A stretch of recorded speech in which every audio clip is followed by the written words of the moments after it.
fifia fa filo ya tu ile mai mo mai o tatu pulanga ya tena ne foi o tatu tulu aftai fo ile la mai ile tanga lunga soi fo maro loina pa pe ai na fai una uina tu tatu por kalame ne o kapite le Ekalesia pe ona tatu iai ile faringa Maria ile Guadalupe ya fa filo fo ile tatu tama ki po mal vesenga o staulanga ti akono mal ave ese o tatu pulang ai te nane fo tatu tunu ele ngata le samone ya ola to lo fai on mai mo mai ya tunu e fafo ma lor so fo mia ma le langi ba e pe on mai mo fai mai mo mai fo dunga tatu o nanga nei ya lo ma fata se fo ma le Afioga ya Patele Ioane Ono ya wale fa o wina lava o fam talaina mal fa mal maina o le vavenga e tupu i Mexico te mai tai o Guadalupe ia lo Afioga Patele ma lo so fo maduia ma le langi ma fo mungia langi ma ya mo fo ni ka fo tai le ro fo le ri ni aso fa popo so fo ma le la ma se fo se tato no ya e alta tu puleanga yang fo ile akit ko ma o sta blanga ma o no ko voto ti akon ma o fenga ring sto fi le tu ma lo so fo ya le fa vivesi vo ile fengo le scalo paroko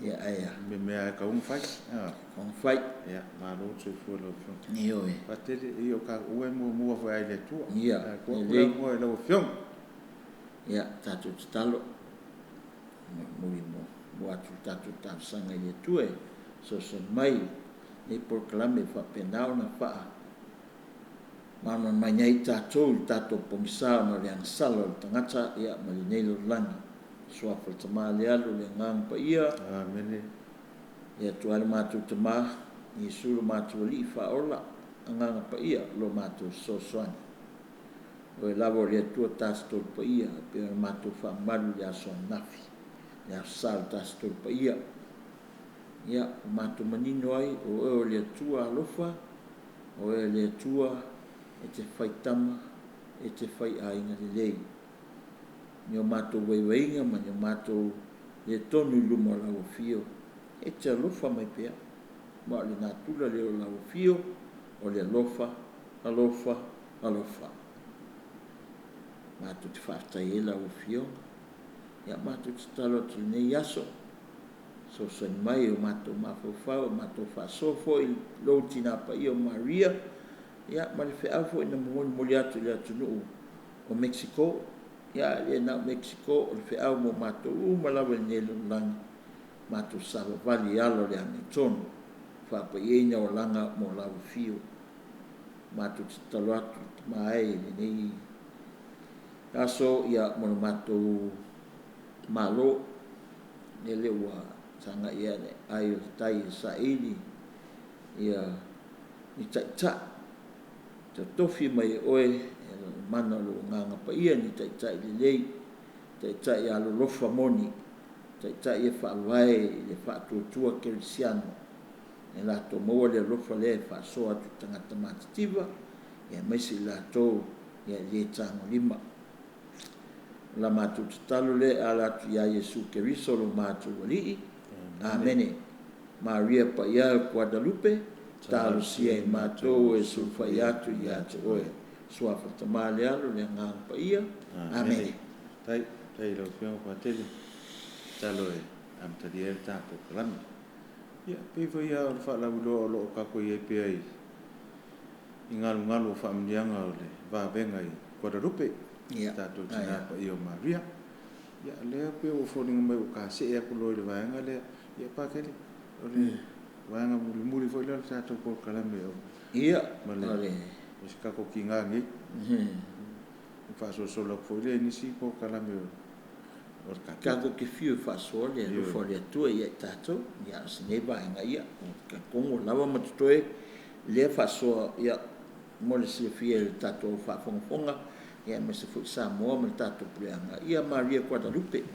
e kele ya me fai un kako ni si me fai un kako mana me Maria Guadalupe pat ia ia ke piu eu ma lu ka ko lunga ngel mo e ka ko nga i lalo ia fatti non al tato fa so ia le ta io ma dio ko da lupe ia ko ia la Afioga Patele ia le la ka o mai la le vai nga le o io miracle sa ho inga tutupu a wa piu mea ye kima e mata ai tangata wa me ko ia wa venga ia e lai ako sisia mai ka ko slide na miracles po wa venga ia na foi on tato mai tawina po e lato na ia fa soa mai ai tato ia le mai ta io Mario Guadalupe mo more conversion of the Aztecs e wo mo ka kan ngoi ta tio ko nga nu nga ko nga loku fatu tua ye tangata Aztecs na la ko pulea ia Mexico nga vai tau ko le ia ole pasio tio tangata to te fa maria la to tu ia na lai ole miracle la kupu will convert tangata Aztecs ka Mexico e mai sia Aztecs ilia tua e ala ia Maria lo le mama mo sa lo le mama lama lo le to moni wa esu la ko kuale fi fo le lama e mo ko fa la nei me mo mo nga longa lua tau sanga le tasilima to luiva e valu miliona Aztecs sa foi ona convert mai ko liu mai valu miliona a feri mo se la ko luiva valu ka sanga mulmulia mang ko foi o falinga Maria ia Juan Diego Casilima Kulkas ia Casilima Kuluiva in other words 8 years later to valu miliona nge miliona ari ka sangari fofongia me lo fi mai papatisa tangata mo mai lo ia kalau ai falinga sinapa ia malana fe apa lona tolu total eradication of human sacrifice on ko fo le e fasio kinga ngai ka mai kinga ke ngai ia o nga ka uma ia e fai la ko fai ata langa le e fasio kinga tangata ve se ia e ka ko mai le se manga o nga ka fasio kinga ai pe fa ma le nga le tu ka ko le fai ka langa ko misa au kamala kisa ora ko fo ma le nga le la kia ia io pe apong sa mai papa fai kinga fefele ia nga lai fa maria ala ni human sacrifices no ngovinga ora fa inga maru o eradicate po kwa soloia kafie se ai ko inga winga fa pe ole long tolula long fa countless stories of endless healings nga se healings no winga mo va venga ko fa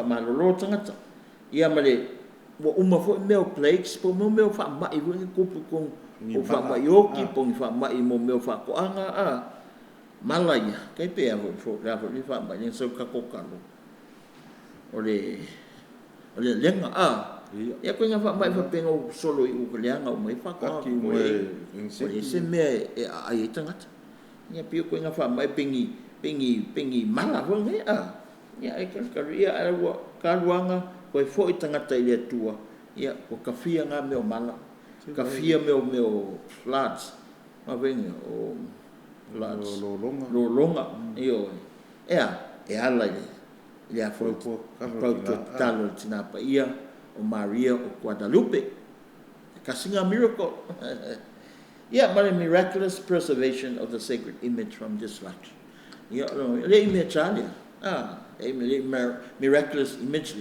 ia of Guadalupe ia peore pe anka kan ngoi le vai aso por vaso ko o le anga o mai si image ngang ka ngofia kan ka fai is the same plant al original ia o me nga fai tangata io ko masai mo pala ia merenga nga fa le tina pa ia le tilma o Juan Diego ngaru avele po e felicia ke mi mai pe ia I mean ngai miracles ia le Pa ia koe mei ko kupu mai lau Afioga Patele. Inga wali liu ia lau Aztec sa. Iyo. Iwa. Balu mini oma. Aure le ia lenga anu ma Santiago ya. Iyo. Tinma. Le pasai sai. Le makafi le vat. Le makafi le vali. Le masai sai. Wa me kongwa. Ele se vali. And this valley wa le singa miracle from my laka like 2 inches. E ke o mai e meo. Ui. O le se valley. O disappear. Se va nga wa ke ko sa le. O ko ku mano nga ka foi la le. Ai male mai si me io mo mala ia nga. Ya mo mala ia.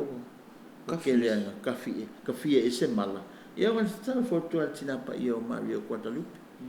No, you got to fuck up ko ya jadi. Wa ngam. Iya. Pela miracles nga. Ole fa mangole upule Guadalupe. Mai ke venga ciência para Guadalupe o Aztec. Te payak ele merenga fa ali Mari. Guadalupe fez a wai. Ole Arabic name.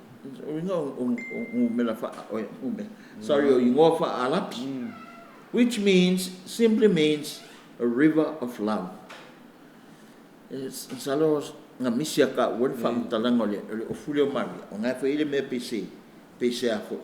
PC river ile la ile tina yakala.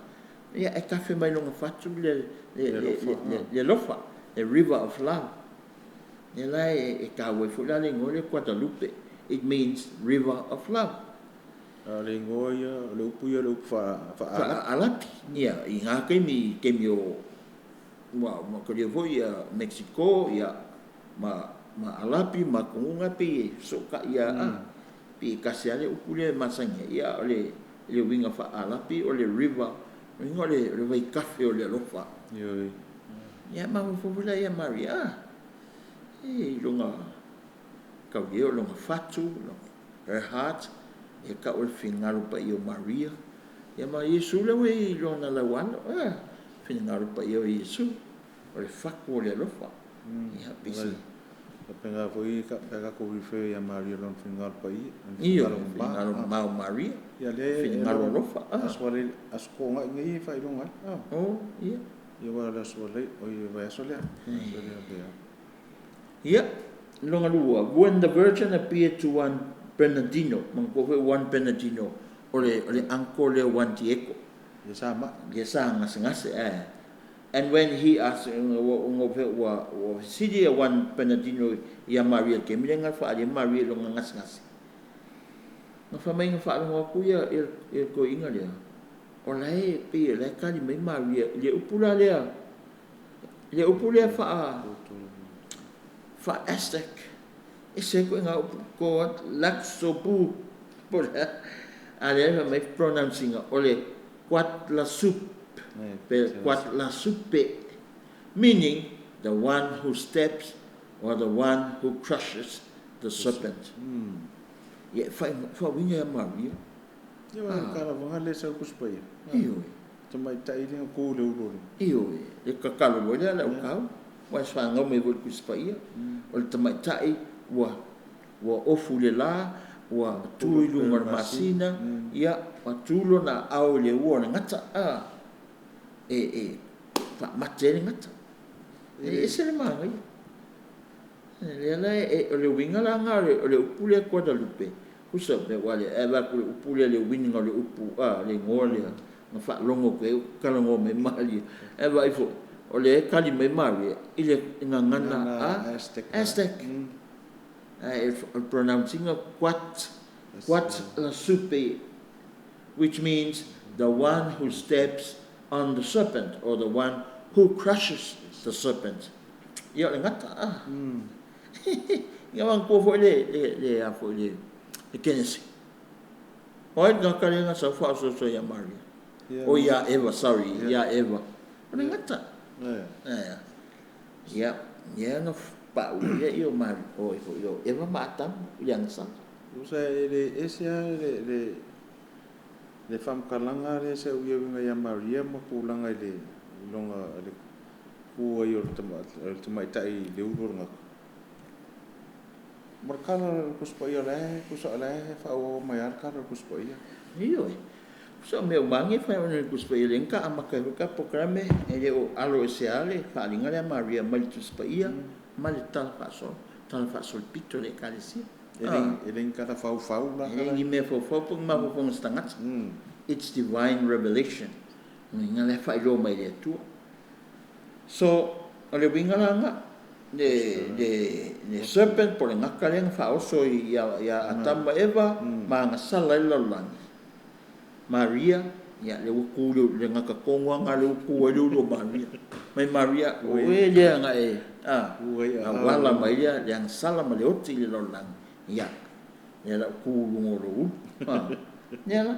So Our Lady of Guadalupe crushes the demon of the Aztec satanic religion of human sacrifice. Ole winga le winga kongwa le fa de Maria le particular ya Aztec ya ole wa o ngalu wa ole ngatale mai ile kenes le Afioga Patele Ioane le wo mai ya Aztec la ko mo kwa over le human sacrifice mo se king le la o ainga ko tali against the serpent le o Maria ku wa Maria pole a Maria ile ulo ngata ulo le sala ulo ti Apollo ulo Satan you name it ulo le oti vai ale winga la ole ku wa Maria ile winga le male loku fa pau ya Aztec ya o no meter fa suking o ka ulanga ka sa fai yo la ko ulanga ko ku de la la un ku e ka kile e ka kile fai ku fo ya Aztec ka ku la ko mama la masai e von ka ka ngoya Samoa yo yo ha ngi Samoa le ko fai me sa fai so sa fai ya e dia ngaka ko i sia ko ngolo nan same thing ya pim kwa maka kia me au Aztec safa human sacrifice le lo kilingi is Maria o kuli ngu ya le udo le ngaka wa ngaka yo nga me ia nga fa pung sai ngai Aztec ia ma pengang la ko nga religion pa pe ya sisi akula ya le akanga pe black and white ya sisi la ya la le wo offer ka ulanga ya ka ulanga o fakunga sko inga le ka o kule ka o fele se o ri ka kia in 1887 the demonic high priest right no winga ole priest pole o ska ulanga sakan ke mongio le fapu consecrated the temple by sacrificing between 80 to 84,000 human victims. Pamay rama kangalo lako temple la le si kakikio ko isi mer siakala le temple nga wa pio trape me akamai skip po ya ele male kalen ya le fa ilme sacrifice ka kangi ya fa yo ka pa ki ya fa yo ka ya valor se full fa afe human victims il kemilio ko sa fa pa ia la ko temple fo pa fen fa pa ia kilo le was wa fe ka ale fa pa ia so that's how many human victims of the kakalanga per consecration la ko temple ya for my the high priest his name is Quetzalcoatl or talk translated ole ngola le high priest akalalia so kamalia na ngale ngofo maka meia te meia ya kale ya ngofo kamanga sa high priest ta yung ngole ole wingo lo the woman serpent or the snake serpent it fits well the snake then kakal Maria ma Eva thinging tuai therefore la le ngole kakale como le ngole translation le ngofa totek talamaski pe le ngonga The woman serpent. Aztec. The woman serpent or the snake woman. Pero ko farong wala ka wala kalake ko snake woman no. Ko snake man. Aka ko nga sa nga yasoy. Famila nga kala nga kupula le pol high priest. He was 89 years old and he watched for 4 days the slaughter of 80 to 84,000 innocent victims as human sacrifice. Knowing, faaso mo mo kumalo ha, ngamakail me. Faaso nga makamakalingan sa walang may ay pera makamakali. Ya kare, aka Filipino. Faaso makamakal nga enjoy ka malo me. Kaptia Pea ele si kakare le ping fidi le ping le faya le ngar bengol fasio ke ngak. Pea le piko pea. Le makale pe awela ko ngali malungalu. Pale was ngakala. La ka fe le si piko mai va un mai pa ko lima le si lima vai. Ya ngakala le ngama ngai fidi. Si sila ko ngai ngai fidi le ngawal. Ana lewa ko ngal pakko e wa fe mai pa kama sa fafol pakko ko fa pe la ka tu wala e ave me ola e ave me o ki deli. Yeah, that's ki for that see impression or the thing or lack of sacrifice. E wa la ma wolungon me wa koko ko o mo me ava fe van so fa wa fe mai ya me pe café il coco e ya la vaina la café coco vai e ya o café e o e ma ka la fa o sala la coco e como vange me fa ale do fa funga ele lima ya ka ko si sila le ele ka kia ho e tenga Ya, kasi nga. Nga kang ka o kumayunga ang ali. Way fafol faku. Ya, nga kali fa o yung ali. Ya, for finger ka lang ali. Sisila fo le la. Ala ka pun kia la o wako ro marka. Ayo Ala ko wor ese mo meo. It's just an impression for nga ya tato wanga ka ko fai kawaya. Ya, le ka kiki. Okay, fa ko nginga ra busuk ka. Ko vai ko nga vai nga foi o fica loma. Ya, ava ko vai mo ngil boangi mangu o nga mela fa ila ko palem aka pegi fulu. Ya.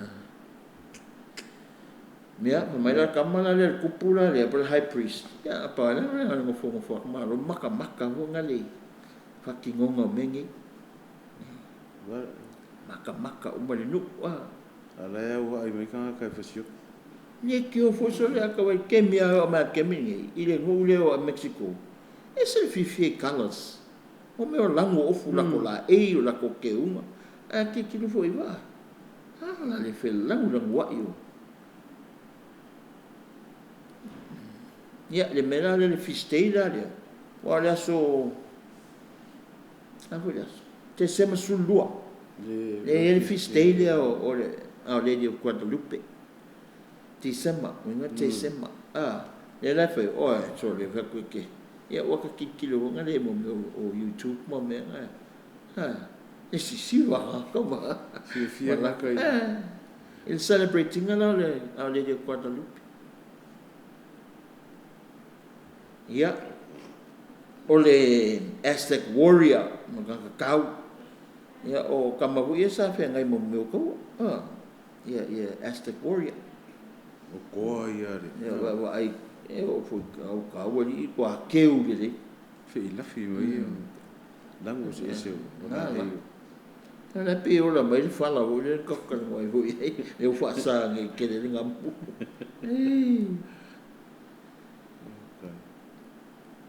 ya ka wala le mele ka ko ma fo ye today e ka ko fa ai history repeats itself le kemile ya Aztec. Fasio king o nge fia, fe se la ma fe o kaka. O ngala ko human sacrifice. Our Kakole world today is a culture of death and demonic. Me fungale kako lalangi ke me Ora nganu olokti. O ai ngi kemi na mai technology ma ka mai ma poko ma. Lua suka sengkuli lo kako ia 21st century. And yet kupuan melen kupui Aztec. So ka wala vaenga le mo ka komunikasi ele ko repeat me and yet or melen kupui Aztec 15th century wala kasigima ko kasia ni fale Maria ya kuwa ko kasigima ya ngasa sa kupui le ko nga religion le oi the Aztec al fasio king o tangata. Au ka kofo al kemini ya wale mas sengal men kupui Aztec. We still have today in our world today a culture of death and a culture of demons or demonic culture. If I feel me, okay, keo ma kemi multalo over millions and millions of babies are murdered every year through abortion. While abortion, your connection to abortion, but fighting Maria Esther. If you Maria as a pregnant woman, and fighting Maria, I find a farmer, go see Pepe, or you sue or Faola, or the line, Motangas, or Faola, or the Kamalesa. O le nupo le ola. Ya le lai ka we mo ka ko ma fo foi. Ka ko sa mo nge. Ma fo ye. O le aku langa le ka ko tunu. Ya ele ulunga le table ni me va pe ka ko tunu. Ni a portion. But ya ki ka ko mai ya ka kala fa ye. Pa ye kua I lalo table, lalo carpet. Fai ke faia, mere, the abortion, upepe. You are a murderer. E ke fai so kangaka. Yes, the moment of conception is the moment of life. God's living breath. Le mana vaola le tu. Ang ko fai ngau singa le tu atama. Ngau se le tu atama ele. Ya, pamale ya. Ona manava le tu e ponga isu o atama eva. Ya ona ola mai le manava le va vela o matangata ola. Ape ko ngwan mele kupu fo ile the moment of conception. Ma tangal tamamal tina,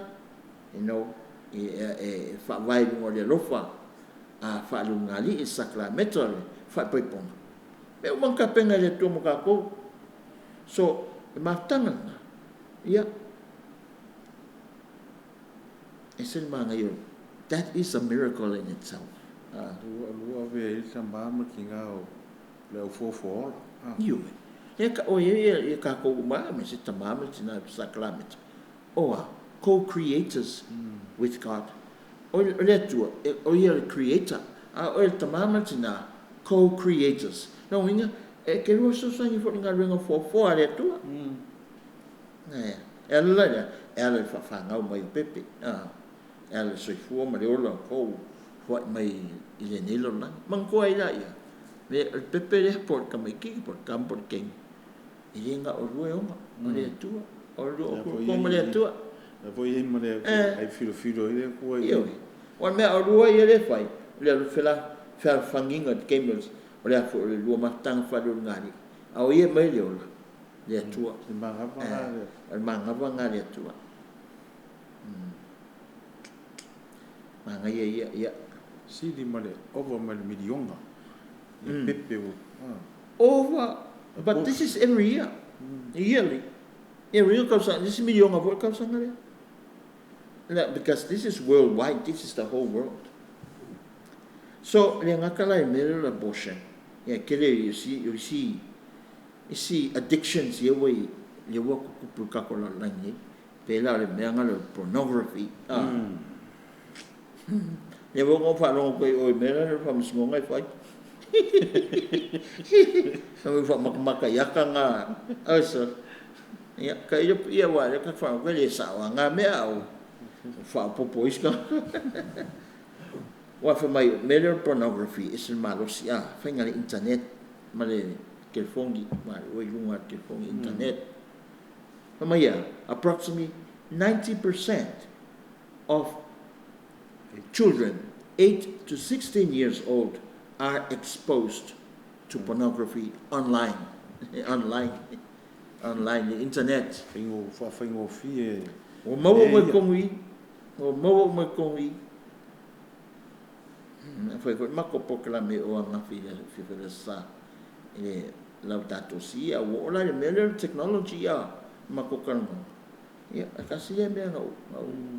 Mama fa ya ngale. This is technology. This is a piece of technology. And merely is it a gift? Yes, of course. It's a gift, God-given gift. E ala mai tangata malona poto. Ni ufa ngai me. Ni ang ufa mkala fu aso. Mako kumalo le. Ya anga. Kasi ke fongi ferma. Kama we le waya. Ya peke sa kapuala pe fale asi uliwanga e o mai uma ke fongi ya kas. Sa ke fongi ai fai corporate fa. Ni sila ko kongi fa fu ke. E ko kongi. Ya ke sa ora we fa kiu. Ya fe kasi ke fongi ole kumaro ako. Ya ke ma ya ho la wa ka fa no ko ala ke fongi. La fa ko o fe lo ko ma ko. Whatever nga fai ako, mas ko pervere. Ai, mari. Ya kala ko kumaro. Ya nga kai medide. Ya wala kila nga lenga wala pisi, si o ngaso pisi me fo le wako ke fongi nga kasi ko. Ai le en ke fongi, sa o mo pam tala o ia kasi mai o mama ka ko e o mai ku kiu kai. Ya, kole winga ole mele technology. Ele lei, ai foi lo. Ai foi nga. O ku fa le. Iyo. Pela game. Au ka mai ko ka mala ore e America ngi ya. Makal ngor. Ya. Ole nga. That's the advantage. Ya pole positive side of the technology. Ya nga ka ku fa ngasi. E ka u foi ia uma kamik. Wa ka ngo e dictionary ma menga. Ya ba na ko me kile o sue mang dictionary. Ese a melanga pornography is 90% o kamik ke valu se fulu ngo kausa. Like our exposed pornography online. E ke do le yel me na fa ko kamik. Pero koe. Pakanga kale ko ke. Kape. Eu esse addictions lá ele sex. Ele que eu from telling a tatu sambo ngame. Sex addicts. E moka ka o pawangan me eu la ngilo lang sex. Drugs, ele que eu from kalinga.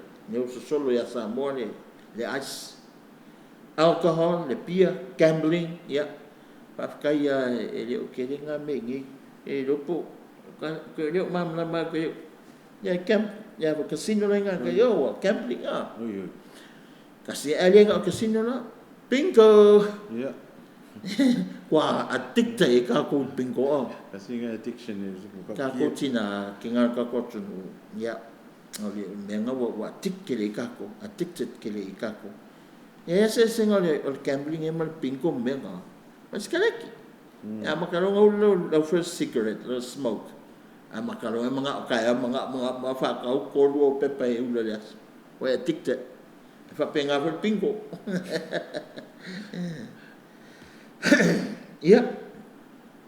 Gambling, plastic surgery, wa singa me ya pi fa kawingi me ya tunu ya. E ba ko Mangumi mai I ke ia para kong kai o ai fai mei. Ha me so ye fua. makua kede lo. Ia ko lo le. Wa dia di mai dona ia fianga o. Ke le back se la lo io. Pengi kanga popo me la lo maka. Ma lo le ko so bonga. Ia pe ia la lo su kasia ka sang. Ia isi me. It leads to a form of a disease. Wai ngai me fai mo me makuli mi mawa. O isi kai fai le ia mo me o kau. Mo surgery bunga mo surgery. Ya ka vai fula ia isi me nga ke lo pe mongi pe o ka sa au le ia. Fai surgery me o face. So le sulu pole ni maka sang ni mulia. Wai se ko nga fodi. Michael Jackson. Kai pe Michael Jackson na. So le me ko natural la me la go ia. Ya wo lo le ko me ka ko kingo ko se ka ko king. Ya ka fa poporo engisi me. Ya e isi ka ko mo me o lo wa. Transplant mo lo o isi ka value. Fiu se wa nga me ka value lo. Ya ba o le value me. O le lang singa le. Ya me la o le van pa. Nga ba di mai lu. Value me lu. Ya meio materialism, consumerism, me vungo manga o kaka, wa manga o ale ma wa me le e oki. Eika. Ya new gods, e ya ko fo, o isi wo ira ko ko. Wa ko kupe, wa ko ele o, wa ko ele wa ko ya. Ko ka va. Nga ko wa me le homosexuality. Ya le ka ko lo nga me le ko. Mali gay tangata fu I fanga ba ele se mena ka ku fa ese fu ka ngi. That's the way they were born. Ese la ko finga wi inga wala ko reo. Pa me ke ka ko mo me le o pe nga le argument is ka mai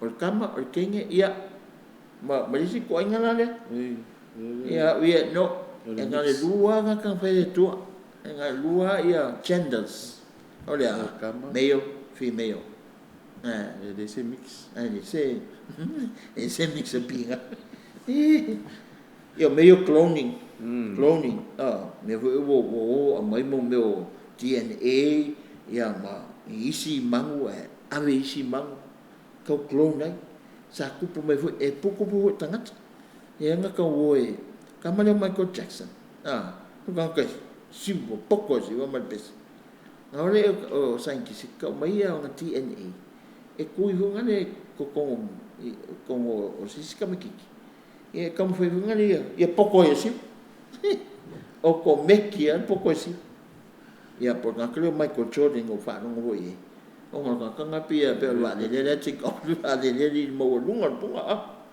tamila Michael Jordan nga fa mai nga kai ka fai mai e clone ya io DNA ma e ngo me I mai ka ka le e ave fa ya sen kisi ave siska me kiki inga ia ai ya se mo meu DNA ngai e mo lunga yo so I mean artificial. Ia man mena le ke ufo ngi ka ko AI, por artificial intelligence. Nga me ho io me robots io pa ngi. Ia. AI. Ya. Ole. Le la nga ku yul masingi lo. No tangata. Wa le singa fa fikar ka malele. Makan nga nga tangan. Ya, pero lo ai ya. Kamaria, kingala, kamay kia kamaya ole fa me ai yang nu fa palan. Ai kan wa. Maria o ngari. Ya li lo ngari ngari ya sori that. Kan wa. Sua fa ngari ngari. Ai ole fa na. La open ayama. Ya mala wa nga. Good. Malikuta. Wale si susah. Well, it's a relationship. Broken relationship because of this. Pangasih keng. Apa ko sila kan ngomong ngayon mako le kafe lo ilas. Ya mea dia lai saluan. So be very careful. Ali AI la, ya artificial intelligence. Ya o me vamos singi vo ya pengi robots. Ya pongi ya drones ya wingi. Pe ya o fengi la ko ma fofa. Control uma. Masingi me. Yeah, but it's very dangerous too. I say, yeah, or me nga kau kiel le pombunga e Russia or Ukraine or drones nga yo ala ko al control ako ai kikilo dia ka manual me. Yo kongi po. So nila nga simple ka wale ai manga ya ai folonga ni ka ko foi male poto ya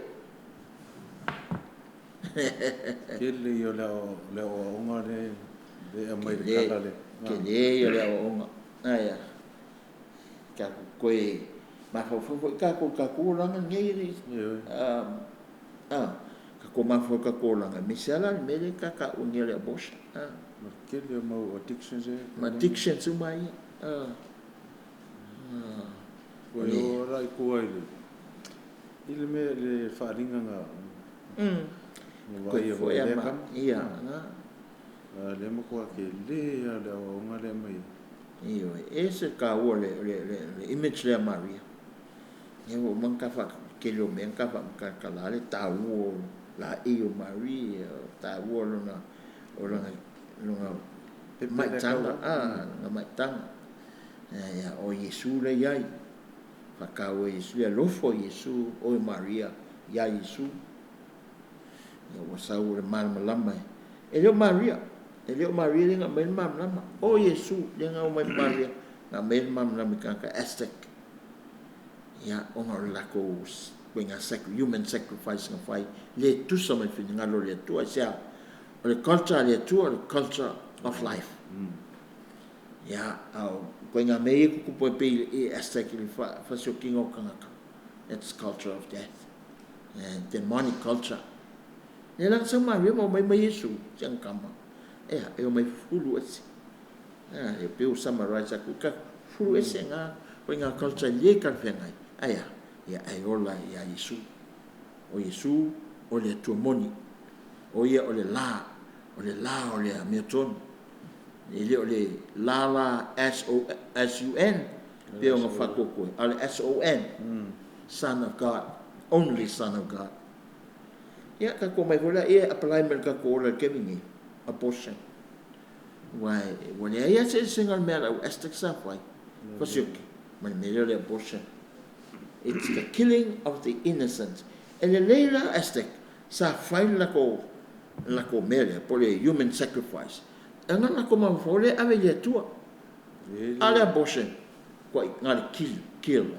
Nang kele mga oila nga yo kella. Kele mga oila nga fa brave ke kum kikinge pa ne fo ko skangi fo. Ne vai. Ya pe se coupe fanga. You ready? Ya mese ke kila ki wenga yo ka fam ive ake o mai yo mai makanga me fa mai ya abort ke ale wa so mai fa na me ya ars ru tanga to soifu pole ala por kulanga ngamo wai ele finga le ko orla mai ya oi ko able ya fa la pe ya it's inconvenient what we ngangan me inconvenient ya ngoko wole ya fai ko inga tulanga le tal fengai male finangalo le tu culture of death o ko le ku planka le fa fonga mai mista mai ta e mali fo o ko ka alo ne o ka alo le tu ya culture of death pe afasio o lo fa pa wala lo pepe pelalan ko nga wan pensang o i mutan pai ka ko masi a fai o kupu ia we ia nga e kere alu la su el mele e vi fa pa ula pepe no fa ona kam kiki please o nga wenga o nga le Ekalesia io fa kanga ia le tua e soi fua mai tanga te fo ku sape sela fai uma pon ko inga vea ia pon fai fa pe ponga ku sa tu ule ava noa il tanga tale soi fua mai le pule o leo ke le mo ave kausi lo anti pe ave manga oi ave kausi fa mai e iska ke le mo na ko fanga no might as well give it to them